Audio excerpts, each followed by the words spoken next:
Hey viewers, I am Tanvi. Welcome to Sterling Academy. So, आज हम लोग class 9th का इकोनॉमिक्स का chapter the story of village Palampur के एनसीईआरटी के क्वेश्चन आंसर्स डिस्कस करेंगे. इसमें हम लोग डिस्कस करेंगे एनसीईआरटी के क्वेश्चन आंसर्स. और पहले हम लोगों ने चैप्टर के जो चैप्टर था उसको डिस्कस किया था पार्ट्स में. अगर आप लोगों ने चैप्टर्स के पार्ट्स नहीं देखे हैं तो आप मेरे चैनल पर जाकर प्लेलिस्ट में जाकर क्लास 9th का इकोनॉमिक्स का चैप्टर 1 उसको क्लिक कर सकते हैं और वहाँ पर आप देख सकते हैं.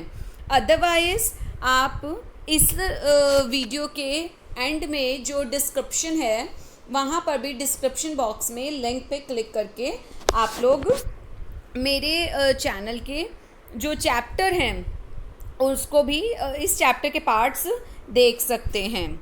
So viewers, first question.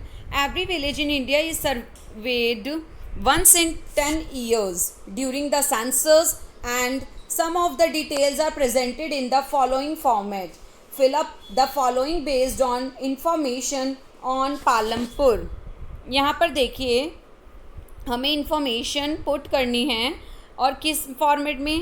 Location बतानी है हमें पालमपुर की, total area of the village, land use कितनी की गई है. लैंड यूज़ में कल्टिवेटेड लैंड, इरिगेटेड और unirrigated, right. Land not available for cultivation, इसमें ये बताना है कि कितनी लैंड है जो कल्टिवेशन के लिए जो लैंड नॉट अवेलेबल है कल्टिवेशन के लिए. Facilities, educational facilities, medical facilities, market, electricity supply, communication और नियरेस्ट टाउन. तो हमें ये सब चीज़ें बतानी हैं.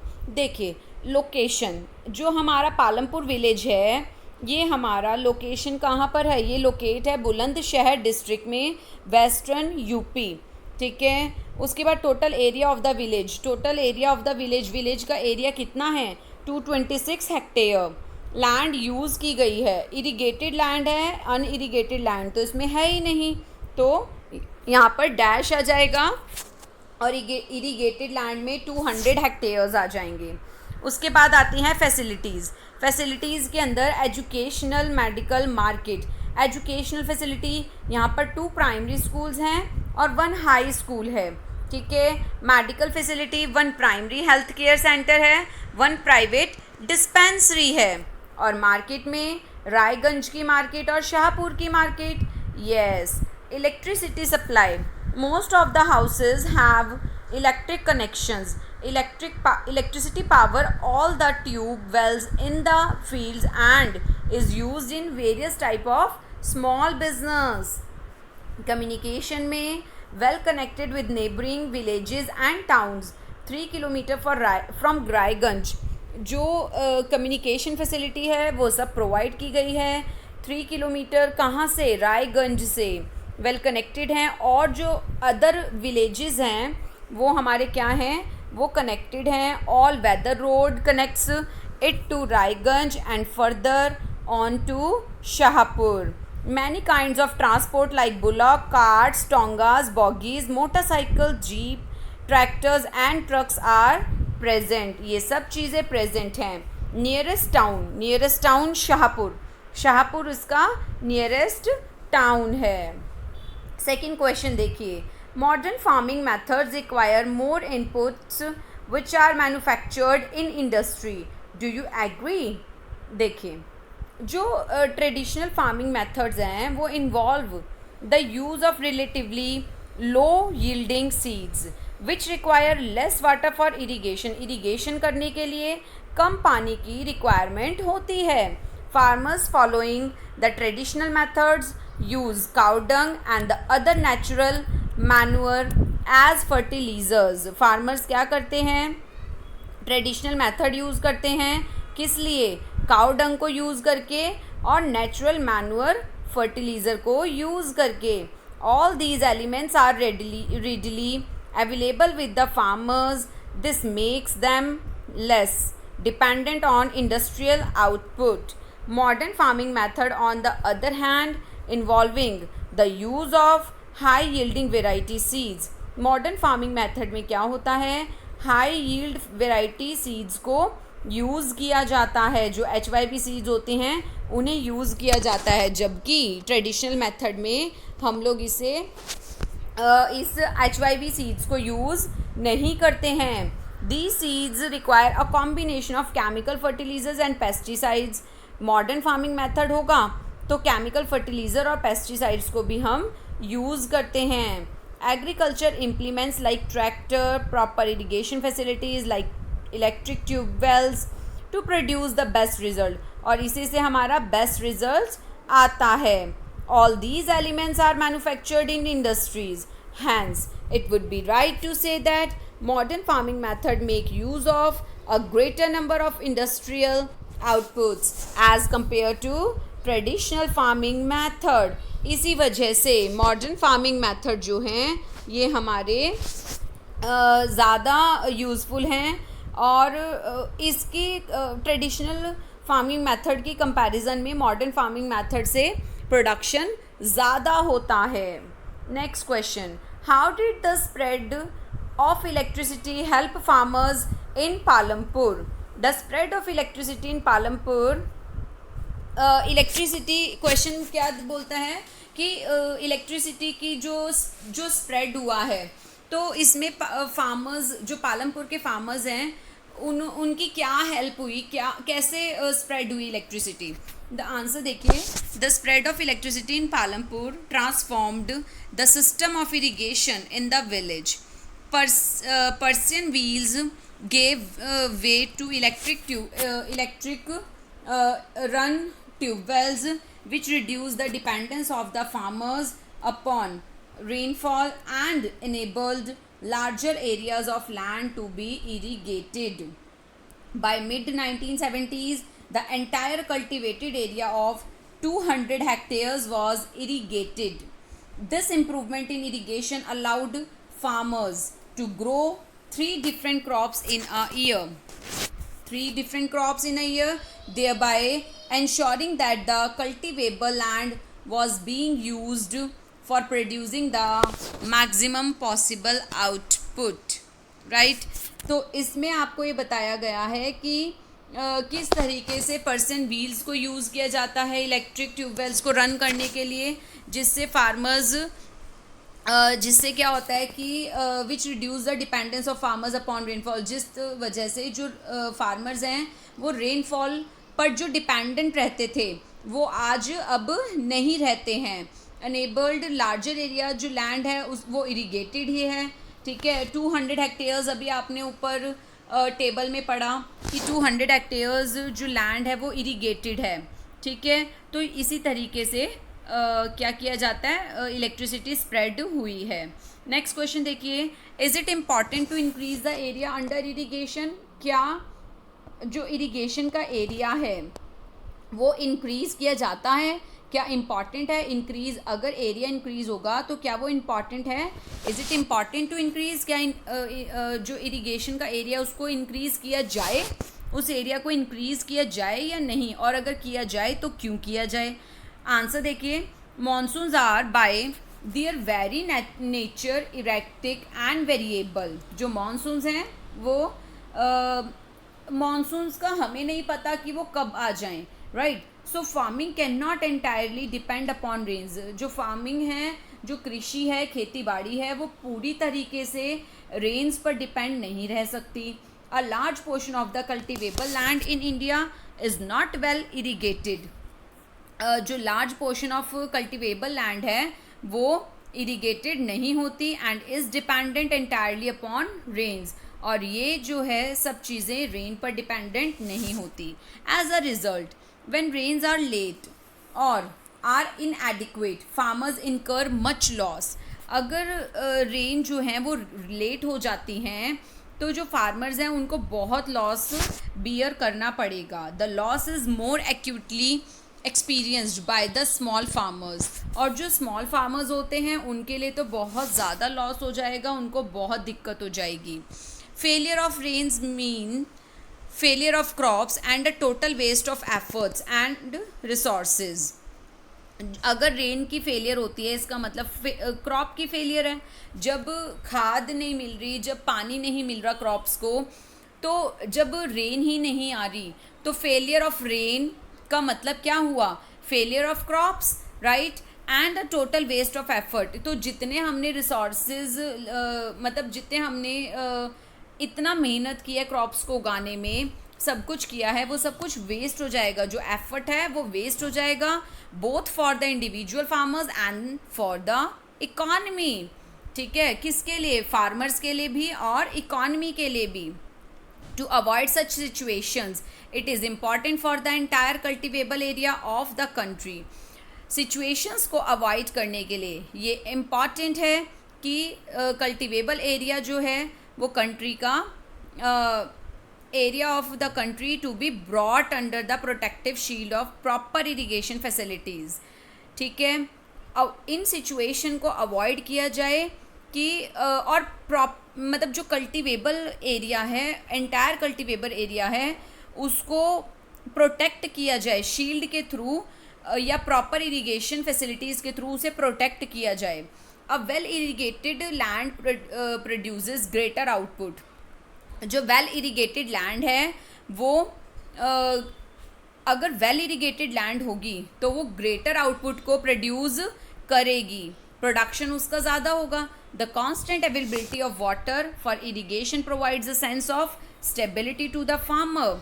जो कॉन्स्टेंट अवेलेबिलिटी है वाटर की, इरीगेशन प्रोवाइड क्या करती है? फार्मर की स्टेबिलिटी को। And also encourages him to practise newer farming method. और क्या इनकरेज करता है इससे?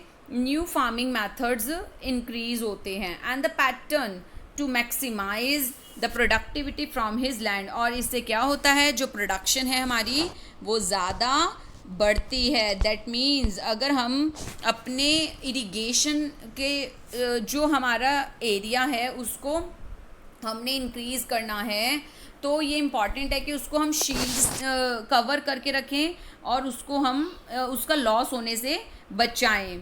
ठीक है, नेक्स्ट क्वेश्चन आता है, construct a table on the distribution of land among the 450 families of Palampur. हमें ये जो टेबल है टेबुलर फॉर्म में दे रखा है जहाँ पर 450 फैमिलीज़ है पालमपुर की, राइट।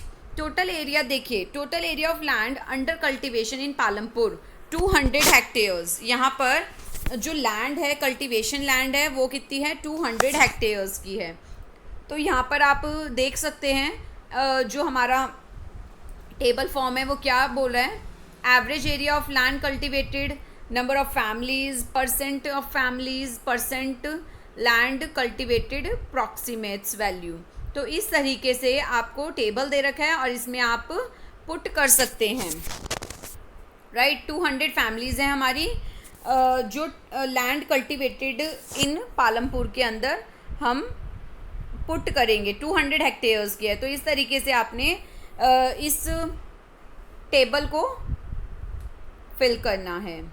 नेक्स्ट देखिए, why are the wages for farm labourers in Palampur less than minimum wages. ये क्वेश्चन ये बोलता है कि क्यों हमारे जो फार्म लेबरर्स हैं, पालमपुर के फार्म लेबरर्स हैं, उनको हमने क्या करना है? Less than minimum wages.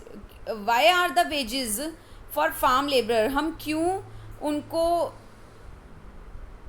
कम देते हैं वेजेस? मतलब क्यों उनकी वेजेस कम है? जो लेबरर है उनकी वेजेस क्यों कम है? Less than minimum wages, minimum wages से भी कम है। आंसर देखिए, दो the minimum wage fixed by the government for a farm labourer. जब मिनिमम वेजेस जो हैं गवर्नमेंट ने फिक्स कर रखी हैं, जो गवर्नमेंट है उसके थ्रू फिक्स हुई हुई है, for a farm labourer is 60 rupees as per day. 60 rupees per day के अकॉर्डिंग उन्होंने फिक्स कर रखी है। Farm labourer in Palampur get paid much less. Government ने 60 रुपीज़ पर डे फिक्स कर रखी है, बट फिर भी पालमपुर की लेबर को कितना दिया जाता है? 35 या 40 रुपीज़ पर डे के अकॉर्डिंग दिया जाता है। The reason for this is the competition for work among the agriculture labour in the village. क्यों है ऐसा? क्योंकि जो कंपटीशन है उस एरिया में एग्रीकल्चर लेबरर को लेकर जो कंपटीशन है वो ज़्यादा है, right. Knowing that supply is much more than the demand, ये हम सब जानते हैं कि जो सप्लाई है वो डिमांड से ज़्यादा है। They themselves agree to work for wages that are lower than minimum wages, और वो लोग उस पर भी एग्री हैं काम करने के लिए। The large farmers to exploit this condition of excess supply and force labourer to work for low wages. The use of modern agriculture implements like tractor, threshers and harvesters also reduces the amount of agricultural labor required.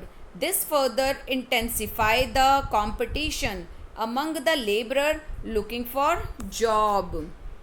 यही जो area है जो modern farming activities को apply करके, जैसे tractors हो गए, threshers हो गए, हार्वेस्टर्स हो गए, ठीक है, इसको अप्लाई करके एग्रीकल्चर लेबर हम रिड्यूस कर सकते हैं। हम जब हमारी लेबर है हम उसको रिड्यूस किस तरीके से करेंगे, जब हम मॉडर्न इनपुट्स को हम यूज़ करेंगे तो हमारी लेबर ऑटोमेटिकली कम हो जाएगी। जब हम मशीनों से काम करेंगे तो हमें लेबर की इतनी रिक्वायरमेंट तो नहीं रहेगी ना, यही है। और जो लेबर होगी वो किसी अदर जॉब के लिए वर्कआउट करेगी और इससे जो कंपटीशन है वो भी कम हो जाएगा। Next question, in your region talk to two laborer, choose either farm laborer or laborer working at construction sites। जो फार्म लेबरर है उससे बात करनी है आपने, जो कंस्ट्रक्शन साइट पे है उससे आपने बात करनी है। What wages do they get, उनको क्या वेजेस मिलती है। Are they paid in cash or kind, उनको कैश पेमेंट मिलती है या उन्हें किसी और रूप में पेमेंट मिलती है। Do they get work regularly, क्या वो रेगुलरली वर्क करते हैं। आर दे इन डेट, क्या उनकी कोई उधारी वगैरह है। ये क्वेश्चन आपने अटेम्प्ट करना है इन ऑन देयर ओन, अपने आप आपने अटेम्प्ट करना है। नेक्स्ट क्वेश्चन देखिए, what are the different ways of increasing production on the same piece of land, use examples to explain. हम प्रोडक्शन एक ही लैंड पर, सेम पीस ऑफ लैंड पर हम प्रोडक्शन किस तरीके से बढ़ा सकते हैं, ये आपने एग्जाम्पल के थ्रू एक्सप्लेन करना है। देखिए, multiple cropping and the use of modern farming methods, हम मल्टीपल क्रॉपिंग करके एंड फार्मिंग मेथड्स को यूज़ करके, मॉडर्न फार्मिंग मेथड्स को यूज़ करके हम क्या कर सकते हैं, एक ही लैंड पर अपने प्रोडक्शन को इंक्रीज़ कर सकते हैं। Multiple cropping involves growing more than one crop on a piece of land during the year. जो मल्टीपल क्रॉपिंग है वो क्या इन्वॉल्व होती है, growing more than one crop on a piece. जो मल्टीपल क्रॉपिंग है इससे क्या होता है, एक ही लैंड पीस, जो एक ही पीस ऑफ लैंड है उस पर ग्रो करते हैं, प्रोडक्शन ज़्यादा होती है। For example, farmers in the western part of Uttar Pradesh practice multiple cropping. UP, जो वेस्टर्न पार्ट, यूपी का जो वेस्टर्न पार्ट है वहाँ पर फार्मर्स जो हैं वो मल्टीपल क्रॉपिंग करते हैं during the rainy season. Raining season के दौरान खरीफ की क्रॉप होती है, they grow jowar, bajra, these plants are use as cattle feed, और ये क्या करते हैं, कैटल फीड भी यूज़ करते हैं। It is followed by the cultivation of potato between October and November. ये लोग कल्टिवेट करते हैं पोटैटो को अक्टूबर एंड दिसंबर में। And in the winter season rabi fields are sown with wheat, और रबी की जो फील्ड है, जो रबी की क्रॉप्स हैं वो उगाई जाती हैं विंटर सीजन में, राइट। तो ये यहाँ इस टाइम पर वीट की खेती की जाती है। The other way of increasing yields is by adopting modern farming method. यहाँ पर मॉडर्न फार्मिंग मेथड इंक्रीज़ होती है, मॉडर्न फार्मिंग मेथड को ज़्यादा इम्पॉर्टेंस दी जाती है। इन्वॉल्व, इसमें क्या इन्वॉल्व आता है, HYV seeds, irrigation, chemical fertilizers, pesticides और production of maximum output from the same piece of land. इससे हम क्या कर सकते हैं, सेम पीस ऑफ लैंड को पे प्रोडक्शन कर सकते हैं। So the high yield variety of seeds produce much greater amount of grain on a single plant than the traditional varieties. As a result, for larger quantities of food grain can be produce from the same piece of land. ठीक है, HYV seeds को हम seeds उगा के लगा के हम production को बढ़ा सकते हैं। Next question, 9th question, describe the work of a farmer with 1 hectare of land. 1 hectare of land पर जो फार्मर वर्क करता है उसको हमने डिस्क्राइब करना है। किस तरीके से जो फार्मर्स हैं हमारे वो वर्क करते हैं, किस तरीके से क्या काम करते हैं, हमें उसको डिस्क्राइब करना है। राइट, सो आंसर देखिए, the situation of a farmer with 1 hectare of land is truly problematic since the land area cultivated by him is small. The output is generally low. जब लैंड एरिया कम है तो उसका जो output है वो भी कम ही होगा। The produce is बारली enough for the survival of his family. अब छोटी सी लैंड है, उस पर कितना आउटपुट हो सकता है, कितना प्रोडक्शन हो सकता है, ज़्यादा नहीं हो सकता। ठीक है, बारले की प्रोडक्शन हो रही है और वो क्या सर्वाइव करता है, फैमिली, वो जो फैमिलीज़ हैं वो इतने ही बारले प्रोड्यूस करता है जितने से फैमिली उसकी सर्वाइव कर सके। To begin work on his farm, work किस पे, जो फार्म एरिया है उस पे काम जो है वो स्टार्ट हो जाता है। He needs to buy seeds, वो सीड्स बाय करता है, फर्टिलाइजर्स बाय करता है। For these he need sufficient capital, और उसको कैपिटल, सफिशिएंट कैपिटल की भी रिक्वायरमेंट है, which is provided to him by the large farmers, traders and money lenders as loan. और उसको कौन प्रोवाइड करता है, लार्ज फार्मर्स, ट्रेडर्स और money lenders as a loan provide करते हैं।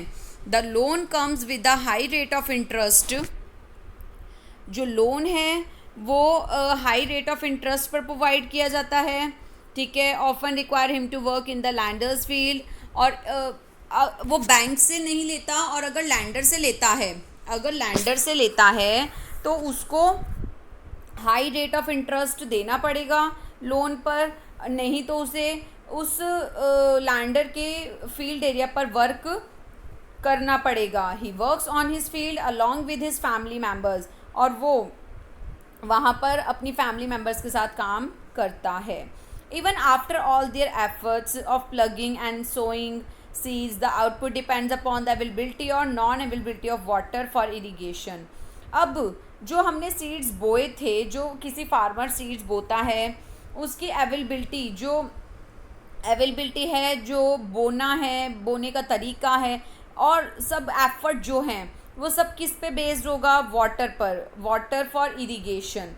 राइट, इफ़ इरिगेशन फैसिलिटीज़ अगर अवेलेबल नहीं हैं तो उससे उसका जो आउटपुट है वो कम होगा, और जो डिपेंडेंट किस पे होगा, रेनफॉल पर, विच इज़ अनसर्टेन। ठीक है ना, कि जो हमारा एटमॉस्फेयर है उसका नहीं, रेनी सीज़न है, मॉनसून है, उस पर हम डिपेंड नहीं रह सकते। कब बारिश आ जाए, जब ज़रूरत नहीं है तब भी तो शायद हो सकता है कि बारिश आ जाए, तो वो एक शायद जो है, मे बी, ठीक है, इट इज़ नॉट अवेलेबल। अगर इरिगेशन अवेलेबल नहीं है तो आउटपुट, जो प्रोडक्शन है वो कम होगा, which is uncertain. Thus even the low output is not something he can be certain about. ठीक है, hence in order to make ends meet and to repay his loan, he and his family members have to work as farm labourer. ठीक है, जो family members हैं उसको काम करना पड़ेगा as a farm labourer. After harvest there is little or no surplus left, as almost all the produce is either used for his needs for repaying his lenders. The lack of saving prevents him from adopting better farming practices and improving the conditions on his farm and his house. As he is left with almost no working capital, उसके पास कोई भी working capital नहीं है. His situation at the end of the day is still the same. He is still in need of money to start working on his farm. अब same situation है, उसके पास पैसा नहीं है, उसके पास काम करने के लिए मनी नहीं है, कैपिटल नहीं है, और फिर उसे क्या करने पड़ेगा, वापस से वही चीज़ स्टार्ट करना पड़ेगा. अपनी फार्म पर वो काम नहीं कर सकता, उसे वापस से वही चीज़ आ जाती है कि लोन लेना पड़ेगा, और यही सर्कल घूमता रहेगा. यस. Next question. ये तो हमने 9th क्वेश्चन क्या पढ़ा कि एक फार्मर की क्या सिचुएशन होती है. नेक्स्ट देखिए, how do the medium and the large farmers obtain capital for farming. किस तरीके से मीडियम और लार्ज फार्मर्स कैपिटल को ऑब्टेन रखते हैं फार्मिंग करने के लिए, और किस तरीके से स्मॉल फार्मर से ये डिफरेंट होते हैं. जो मीडियम और लार्ज फार्मर्स हैं, retain a part of their produce and sell the surplus. वो क्या करते हैं, कुछ पार्ट जो प्रोडक्शन का होता है वो अपने पास रखते हैं, और उसका और कुछ पार्ट जो है वो बेच देते हैं. This provides them the required capital for farming. ये कि इसलिए होता है, जो फार्मिंग के लिए जो कैपिटल की रिक्वायरमेंट होती है इसलिए होता है. Most of them even use these earnings to provide loans to small farmers by charging high rates of interest on these loans. अगर इस लोन पर हाई रेट चार्ज किया जाता है, दे succeeded in furthering there earnings. Thus medium and large farmers have ready capital with them from one agriculture season to the next. और यही medium और जो लार्ज फार्मर्स होते हैं, ये अपने पास जो कैपिटल है उसको रख लेते हैं ताकि अगले सीज़न में, एग्रीकल्चर सीज़न में यूज़ कर सकें.